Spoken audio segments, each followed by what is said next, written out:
Kitchen Conversation live. First time we're going live, no safety net. Welcome. Tonight's pretty special. We got the MVP of the MLP.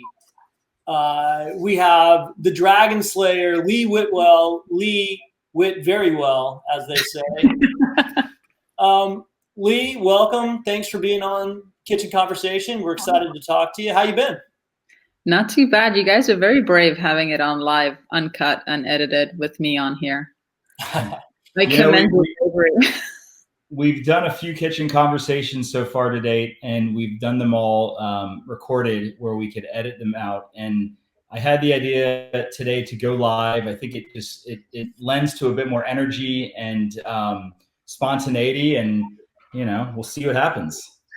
The FCC is monitoring this conversation. I feel pretty confident.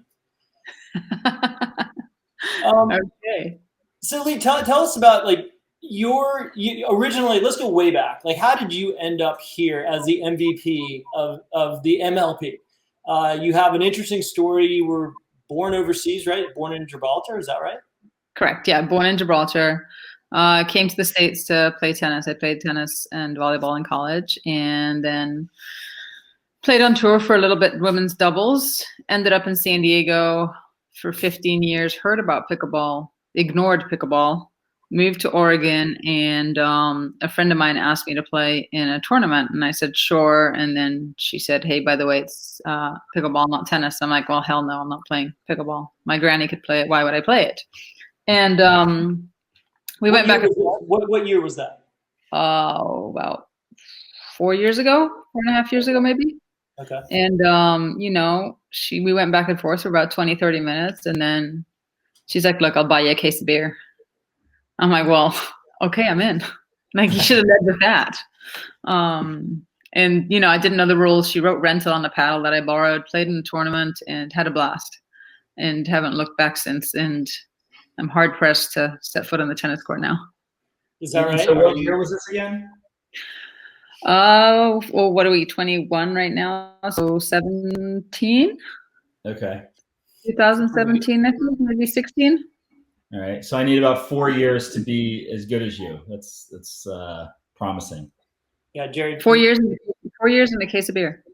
4 years and many years of tennis. Except for Jared wasn't an All-American in college. That's the problem, right? Lee, you were a multi-All-American, right? Right, but I do believe Jared was born in the States, right? So he is American, and he's got a few more years of being American than I do. So I feel like he's one step ahead of us. I am All-American. So all your life, All-American. Exactly. So you came over to play at you went to Francis Marion, is that right? Correct. Yeah, school in Florence, South Carolina. Do you know who the Swamp Fox is?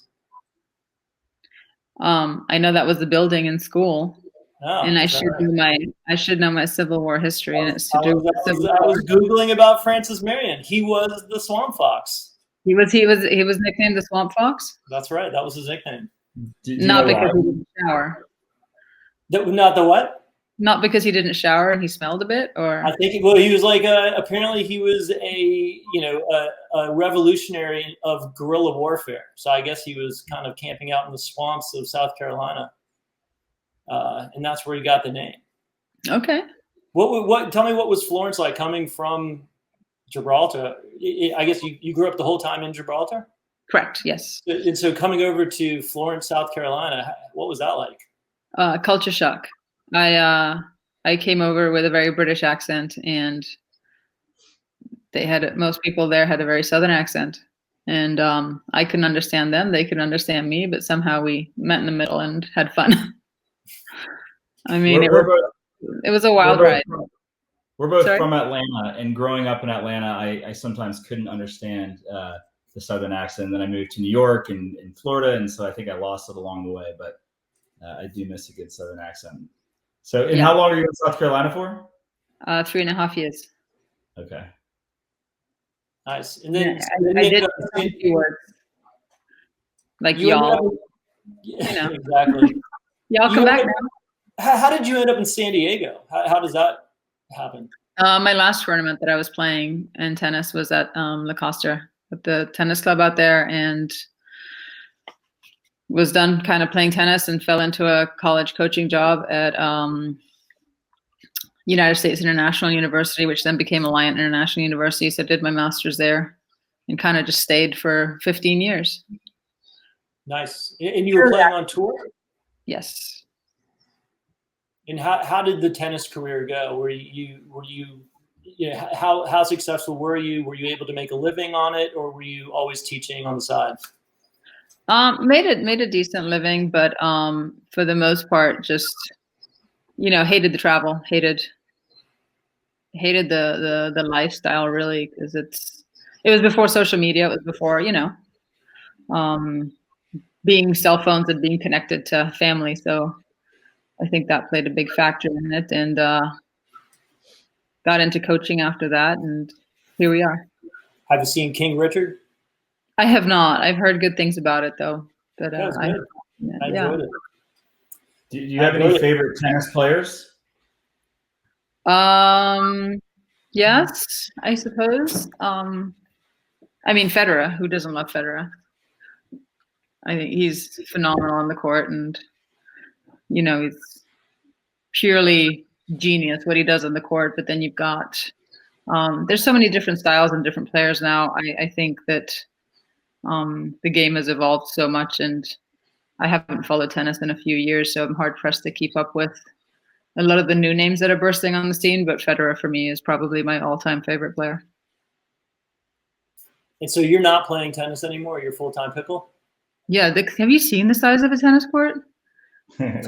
Huge. Yeah, it's awful. I don't know what were we thinking? I know. I mean, never again.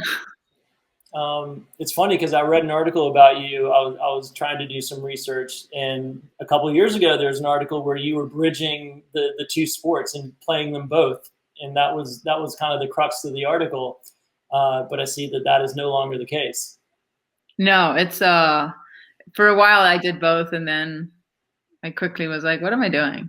I'm having way more fun playing pickleball. And from a tennis purist, where tennis is my first love, that was a bit of a shock for me to wrap my head around my way of thinking, that I just wanted to play pickleball. I found I was trying to play both, and not that I'm any good at either, but I got in the worst habit of hitting pickleball shots in tennis, and it was driving people crazy. I was dropping balls and like, what am I doing?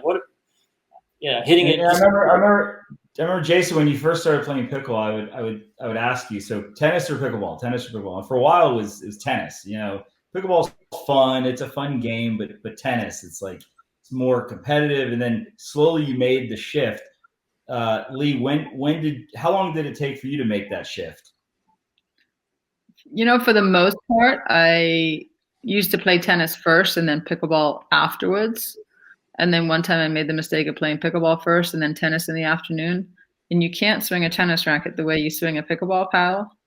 And it kind of hurt my arm. And it was one of those things where I was like, what am I doing? I could just play pickleball. I still coached tennis up until I moved down here to Florida. In Oregon, I was a director of tennis at a club and still coaching quite a bit of tennis, but definitely not playing tennis. But it probably took a couple of years, maybe 2 years, for me to say, this is not working. I'm having more fun playing pickleball. That's awesome. And so you had huge success. You had a great run at MLP. MLP was a blast. I think a lot of people got to see pickleball in a new light in the team format. What was your take on MLP? Obviously, you had a great time. It showed on the court. But what was your take? What did you think of the format? What did you think of the event? I absolutely loved it. The energy in there was electric. I think from a player standpoint, it was a lot of fun. From the spectator standpoint, that we're watching in person, was a lot of fun, and also it translated to online and on TV. And I think it was for a lot of the players, it was the first time that we felt pickleball was a legitimate sport and had arrived and could capture an audience. And I did make a comment of, I don't know how much I want to play tournaments after this because they're not going to be as loud and fun and exciting. Because that is really interesting because I found that, and this is my perception, at least for a touring pro, is that you guys are lone wolves out there, right? You're all by yourself. And to have that team camaraderie of rooting for someone else while you're watching, I felt like that was something magical where you guys could all, kind of team up, talk strategy, help one another out. And it wasn't every man for himself. And I thought that was an interesting dynamic that we haven't seen before, at least in pickleball. Right. You're 100% correct. It's a lot of fun.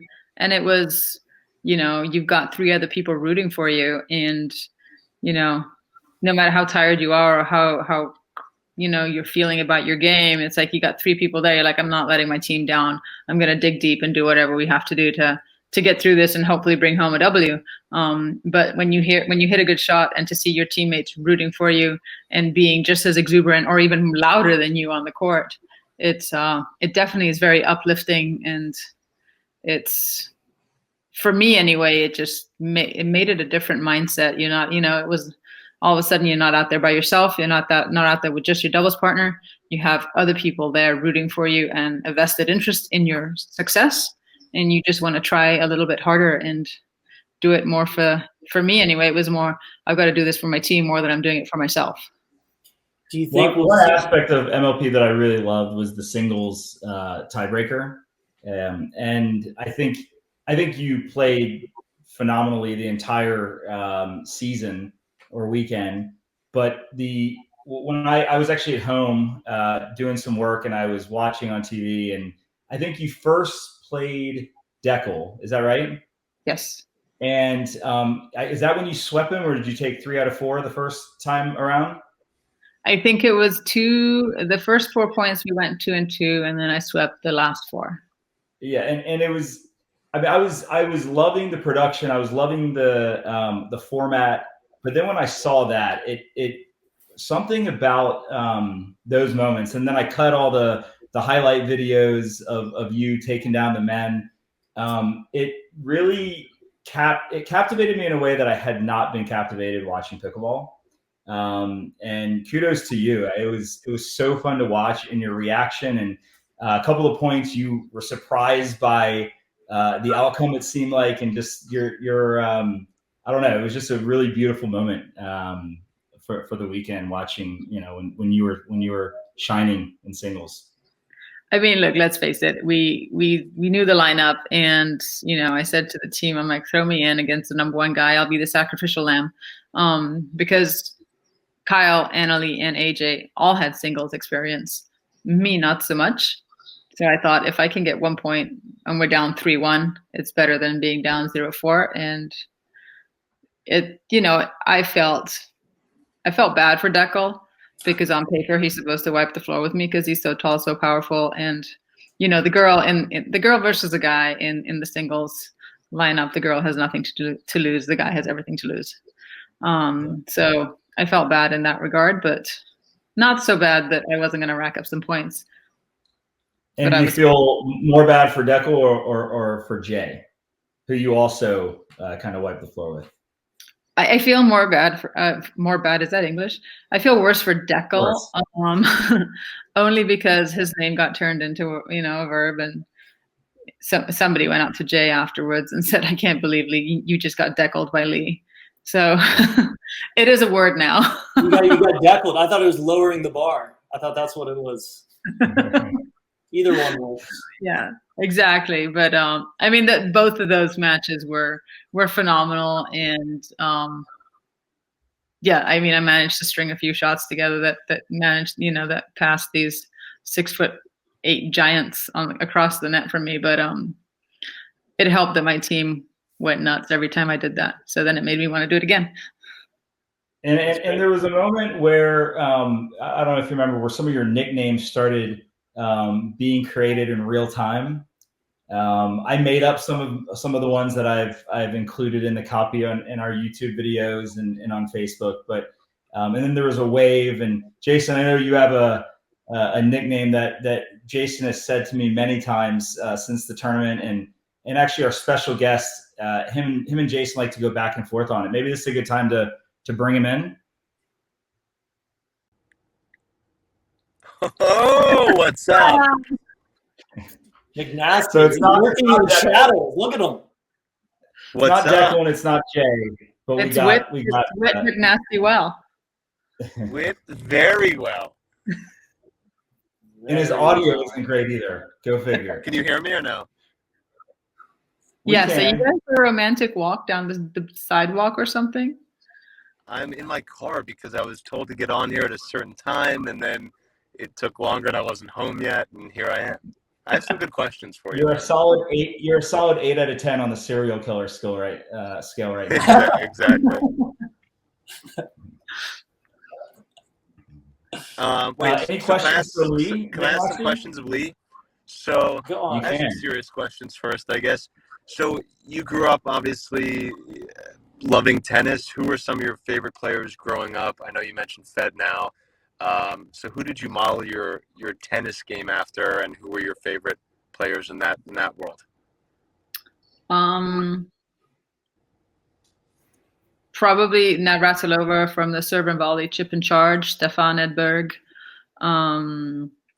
Very much that era of tennis where baseline rallies were something I would shy away from. I wanted to get to the net as fast as possible. Ended up playing way more doubles in tennis than singles. So, and you know, pretty much any player who served and volleyed, chipped and charged, you know, McEnroe. As I said, Navratilova, Novotna was another one who served and volleyed, chipped and charged. I admired Sabatini's game, but I didn't have the patience to play from the baseline like she did. So that was more of a, I wish I could do that, but I don't have the patience to. I'm just going to get to the net. And then your patience in pickleball is pretty good, though. So that's something that's changed, huh? Yeah, that's probably let's go with it. It came with maturity. Who is there someone that, like, because I was thinking about this. You were talking earlier. You started in 2017, and it's been 4.5 years, something like that. I think a lot of people wonder kind of the stages of development. Could you talk a little bit about that? Kind of like, are there any things that you've kind of learned about yourself and your game through the years, like when things clicked? If there's any major changes or philosophical ideas about the game that have changed in your mind throughout the years? Definitely. When I first started, I mean, like most tennis players, I played tennis on the pickleball court. And in my mind, I could hit through you. And the better the player was, obviously, the quicker that ball came back. There's not enough room to really pass people in doubles on the pickleball court. And then it wasn't really till COVID hit where, things were shut down. And Joe Bauman, who was one of my pros at the time at Widgie Creek, he and I would drill 2-3 hours a day and working on my soft game. And it really took me embracing the similarities between tennis and pickleball, but then even more so embracing the differences. Whereas a short angle shot in tennis was a winner, in pickleball it's a set shot, right? And having that patience and learning to understand, learning to have the patience and the confidence to sustain a soft rally, knowing when to speed up, knowing tactically what to do on the court. So, we did put a lot of work into that. And that was probably the biggest aha moments for me a couple of years ago when I saw that change in my game. And then I was like, okay, I can do this. Lee, what level did you come in at? I think my first tournament was a 5-0, and then I played some smaller pro tournaments in the Pacific Northwest.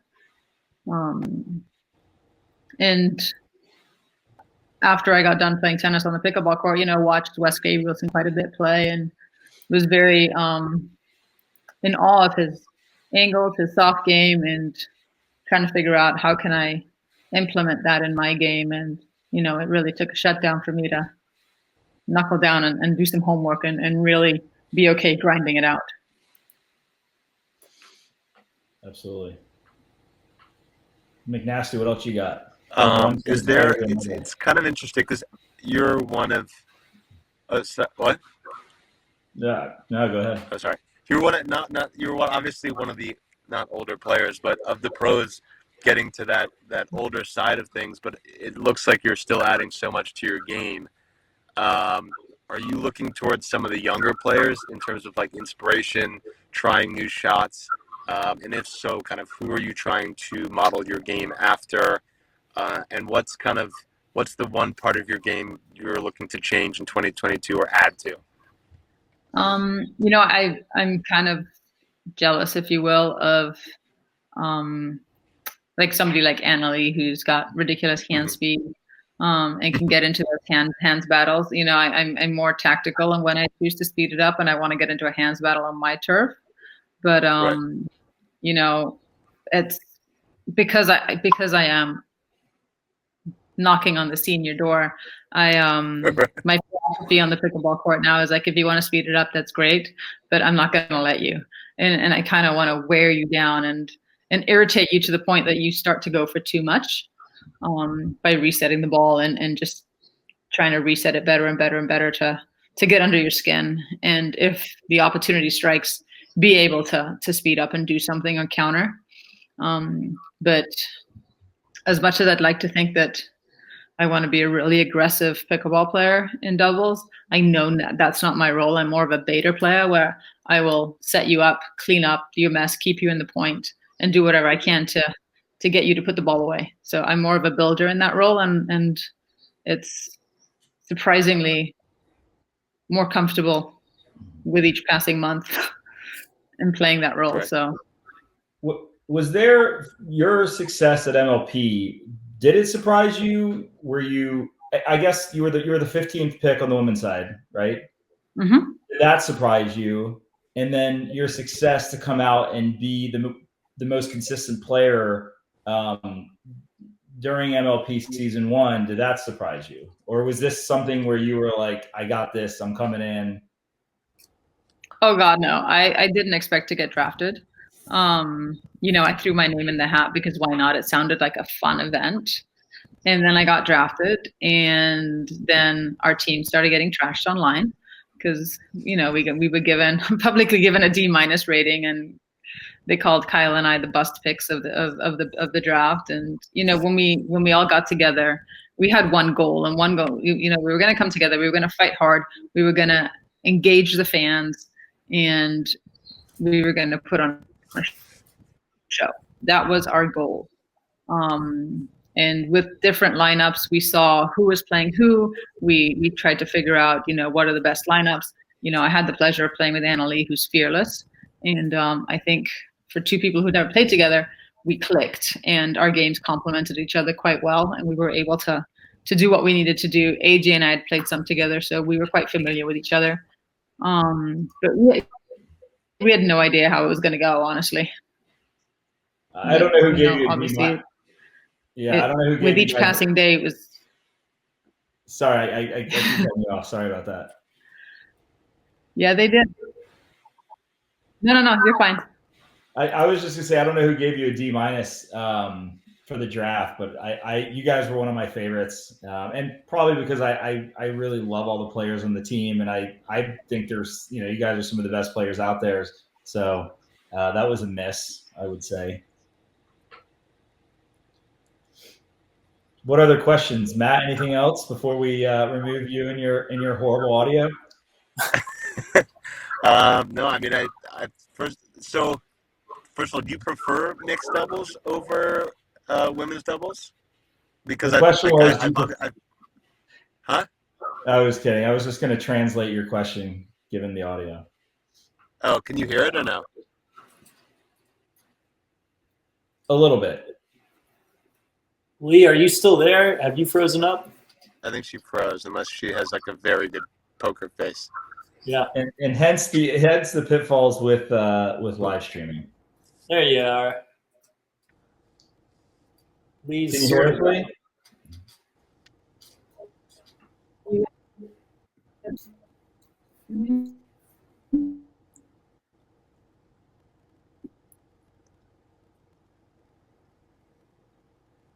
Talk amongst yourselves. Let me give her a quick message letting her know that the internet people are going to come out and help fix her internet connection. They're coming out tomorrow, by the way, everyone. She can hear us. There she is. You're back.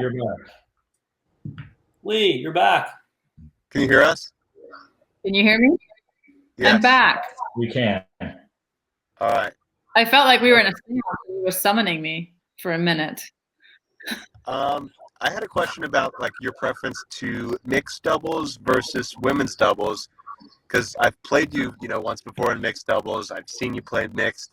In my opinion, I feel like you might be even a better mixed player. Like you said, you're so good at playing that role of slowing it down, baiting players into kind of overhitting. What's your thoughts on kind of your preference and what's next for Lee WhitVERYwell?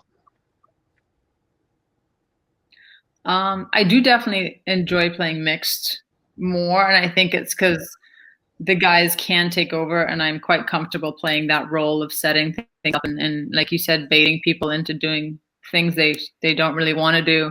But then flip side of that is playing with somebody like Anna Lee. I can jump into that same role quite easily. Right. So I think it's definitely just a partnership thing. I think I'll click well with anybody who's a power hitter, and we'll mesh well and play well together. As far as what's next, well, I mean, you got me that modeling contract, which I'm very thankful for. Yeah. You and I are going to do some camps together, and I've got a couple of tournaments up for the end of the year, and then going home to visit my folks for Christmas, and back in the new year, and back at the grind and competing again, and looking forward to season 2 of MLP. Do they have dates set for that yet? I believe it's the end of March, beginning of April. Okay, cool. And at Dreamland again? Yes. And are the teams I think they're looking at. Are the teams staying the same? Are they redrafting, or are the teams staying the same? I believe we're redrafting again in January. Got it. And who won when you played Matt in mixed doubles? Oh, Matt. You played with me. I wish. They beat her, and Cassidy beat me, and I played with Christy Chargot. There you go. That's the answer I wanted to hear. Wasn't it fun? Wasn't it? You Lee did her thing. You did well. One of the kitchen members asked when and where for the camps. You got to ask McNasty. The details are being worked out with both of our agents right now, and we'll have locations, dates, times soon enough. Cool. I have one other question for both you guys, and then we'll wrap things up. Who is your favorite player to play with, and who is your least favorite player to play against? And we'll start with Lee. Favorite player to play with? And mixed, or it doesn't matter? Doesn't matter. AJ, I've played a lot with AJ. I have a lot of favorites because I do like playing with Rob Cassidy. I do like playing with J.W. Johnson. And I'm playing with Thomas Wilson in a couple of weeks, and I know I'm going to love playing with him.